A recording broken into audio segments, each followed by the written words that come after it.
Hello students, welcome to my YouTube channel AK classes. AK classes में आज का topic है मतलब विषय परमाणु क्रमांक, परमाणु भार, समस्थानिक तथा समभारिक। कक्षा 11 पार्ट 2 परमाणु संरचना, रसायन फर्स्ट। तो रसायन फर्स्ट में क्लास 11th लिया हमने, चैप्टर नंबर 2 यानी दूसरा पार्ट, दूसरा लेसन परमाणु संरचना।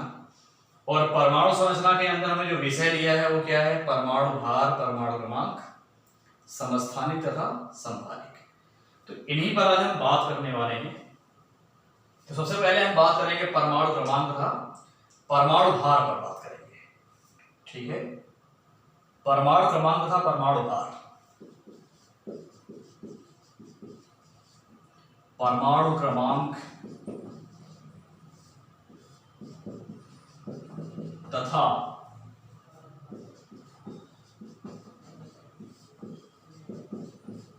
परमाणु भार, हम इस टॉपिक पर सबसे पहले बात करने वाले हैं स्टूडेंट्स। तो जैसे मान लो हमने कोई तत्व ले लिया, तत्व ए है। अब तत्व ए का जो परमाणु भार है उसको आप कहां लिखेंगे और तत्व का परमाणु क्रमांक कहां लिखेंगे, तो आपको हम ये बता दें। और दूसरी बात ये है कि परमाणु भार क्या होता है, इसको हमने परिभाषित कर दिया है पहले ही चैप्टर में, लेसन 1 पार्ट 1, जो रसायन के कुछ मूलभूत अवधारणाएं नाम से चैप्टर है, उसमें हमने आपको परमाणु भार क्या होता है इसको डिफाइन कर रखा है, इसको परिभाषित कर रखा है। तो वहां जाकर के आप देख सकते हैं। ओके, तो हम शुरू करते हैं कि इनको हम कैसे लिखते हैं, कहां लिखते हैं। तो परमाणु क्रमांक को यहां लिखा जाता है। मान लो परमाणु क्रमांक हमारा क्या है, x है, तो x को हम यहां लिखेंगे और y यहां लिखेंगे। परमाणु क्रमांक आपका x हो गया, परमाणु भार y हो गया। इसी को हम या करके कैसे लिख सकते हैं, और का मतलब क्या होता है या, तो आप या लिखो हिंदी में या। इसको कैसे लिख सकते हैं, a है यहां पर x, y, मतलब y को आपको ऊपर लिखना है, या तो आप दाहिने हाथ पर लिखें ऊपर, या तो बाएं हाथ पर ऊपर लिखें। लेकिन परमाणु क्रमांक कहां लिखेंगे, आप बाएं हाथ पर नीचे लिखेंगे, या आप इसके नीचे भी लिख सकते हैं। जैसे आप इसको यहां ना लिख करके आप x को यहां भी लिख सकते हैं। क्या लिखने के तरीके हैं और इसी तरीके से इनको हम लिख करके दर्शाते हैं कि परमाणु क्रमांक यहां लिखा जाएगा और परमाणु भार जो है यहां लिखा जाएगा। ओके, अब हम देखते हैं जो परमाणु भार है इस पर न्यूमेरिकल किस तरह से आपसे पूछे जाते हैं, सवाल कैसे पूछे जाते हैं। तो सवाल लगाने से पहले हमें यह पता होना चाहिए कि इसका फार्मूला क्या है, सूत्र क्या होगा।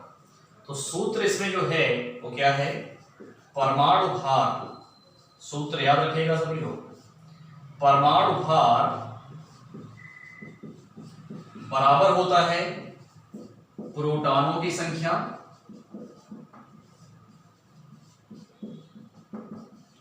प्लस न्यूट्रॉनों की संख्या। ओके, न्यूट्रॉनों की संख्या, इसको आप और करके लिख सकते हैं, परमाणु भार बराबर P प्लस N। ये हो गया आपका सूत्र। P मतलब प्रोटॉन और N मतलब न्यूट्रॉन। ठीक, एक बात और, अगर परमाणु उदासीन है तो उदासीन परमाणु में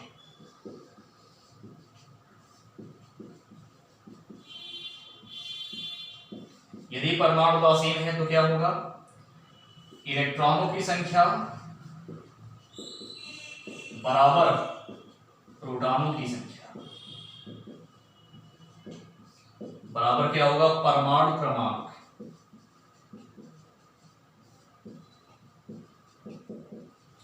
मतलब हम इसको ये कह सकते हैं कि परमाणु क्रमांक बराबर प्रोटॉनों की संख्या बराबर इलेक्ट्रॉनों की संख्या। ये तो तय होता है कि परमाणु क्रमांक किसी भी परमाणु का वही होगा जो उसके अंदर उसके नाभिक में प्रोटॉनों की संख्या होगी। तो प्रोटॉनों की संख्या जो है परमाणु क्रमांक के बराबर होती है। प्रोटॉनों की संख्या ही जो है परमाणु क्रमांक कहलाती है। ठीक है, प्रोटॉनों की संख्या जो है परमाणु क्रमांक कहलाती है। और यदि परमाणु उदासीन है तो उदासीन परमाणु में क्या होगा कि प्रोटॉन और इलेक्ट्रॉन बराबर होंगे। जब तक इलेक्ट्रॉन और प्रोटॉन बराबर नहीं होंगे तब तक परमाणु उदासीन नहीं हो सकता। तो परमाणु यदि उदासीन है तो इसका मतलब यह रहा कि उसमें इलेक्ट्रॉनों की संख्या और प्रोटॉनों की संख्या दोनों क्या है, बराबर है, तभी उदासीन है। और हमें जानते हैं कि परमाणु क्रमांक प्रोटॉन की संख्या के बराबर होता है। उदासीन परमाणु में यही परमाणु क्रमांक इलेक्ट्रॉन की संख्या के भी बराबर हो जाएगा। ठीक, तो आप ये दो सूत्र याद रखिएगा। अब इन्हीं सूत्र की सहायता से हम इस पर सवाल लगाते हैं। जैसे एक सवाल करके देखते हैं। मान लो सवाल आपसे ये पूछ दिया जाए कि किसी तत्व का परमाणु भार किसी तत्व का परमाणु भार कितना है, 23 है, तथा परमाणु क्रमांक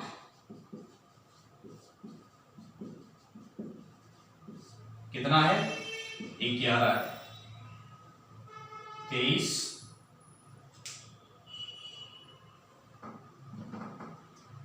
तथा परमाणु क्रमांक 11 हो तो न्यूट्रॉनों की संख्या ज्ञात करो।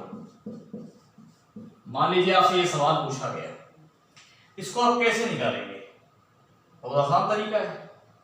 आप कहेंगे परमाणु क्रमांक बराबर क्या होता है, प्रोटॉनों की संख्या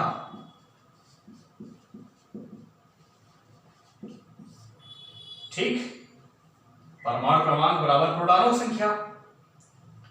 तो प्रोटॉनों की संख्या कितनी आ गई, यानी पी यहां कितना आ गया।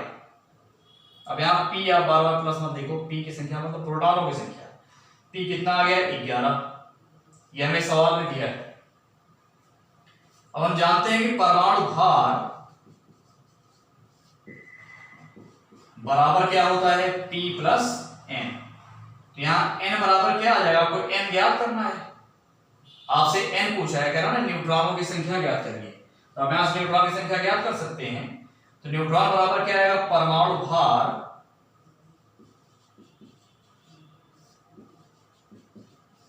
माइनस प्रोटॉनों की संख्या। तो न्यूट्रॉन बराबर परमाणु भार कितना है, 23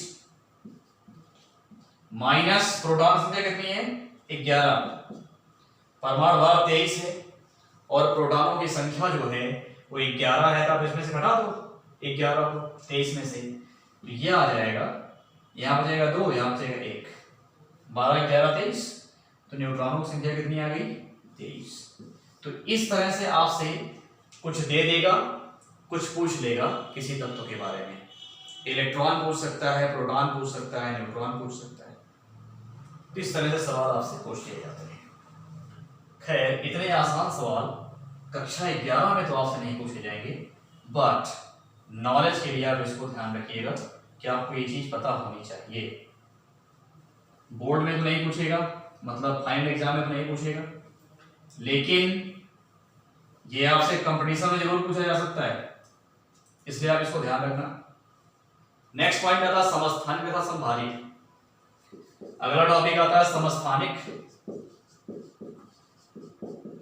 तथा संभारिक।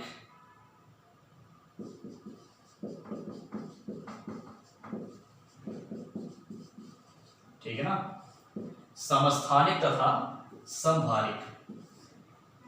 अब ये समस्थानिक क्या होते हैं और संभारिक क्या होते हैं, तो ध्यान रखिए। पहले हम समस्थानिक की बात कर रहे हैं। समस्थानिक का मतलब ये रहा कि आवर्त सारणी में जिन तत्वों का स्थान समान हो, स्थान कैसे निकालते हैं? परमाणु क्रमांक की सहायता से। तो यहां पर हम यही कहेंगे कि जिन दो या दो से अधिक तत्वों का परमाणु क्रमांक समान हो लेकिन उनका परमाणु भार भिन्न भिन्न हो, उसको हम कहते हैं समस्थानिक। ठीक है, तो यहां पर परमाणु क्रमांक क्या होता है? समान होता है। जिन तत्वों का परमाणु क्रमांक समान हो तथा परमाणु भार भिन्न भिन्न हो,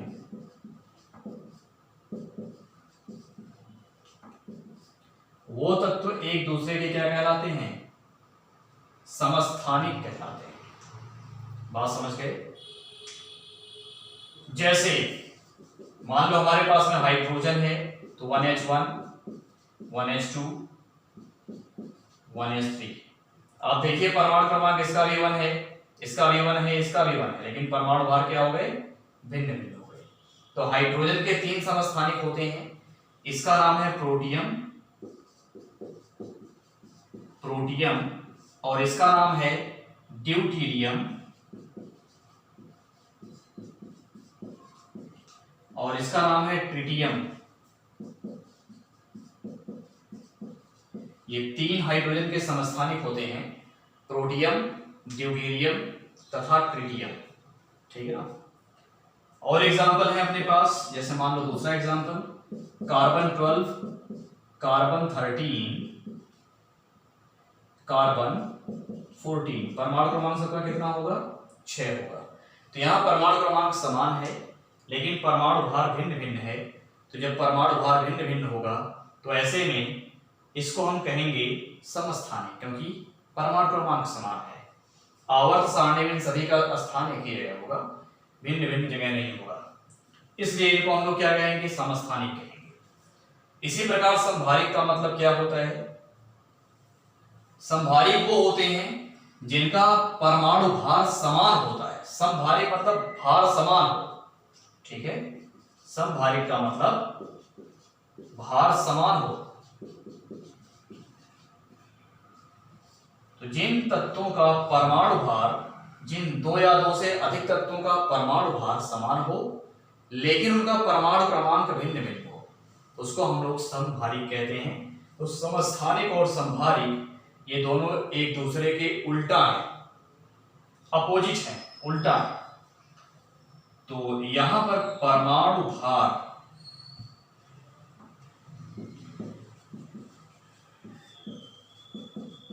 क्या होता है? समान होता है, लेकिन परमाणु क्रमांक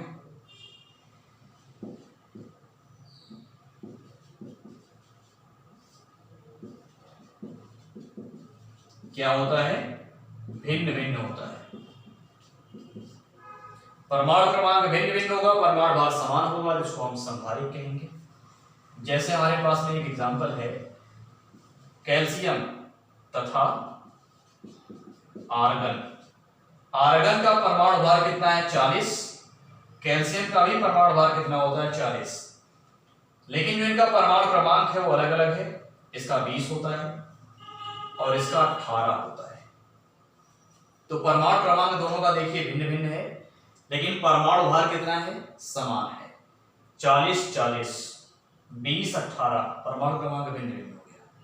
तो इसी प्रकार जितने भी तत्व जो हैं उनका परमाणु क्रमांक भिन्न भिन्न है और परमाणु भार समान है, तो उन सबको एक दूसरे का हम लोग क्या कहेंगे?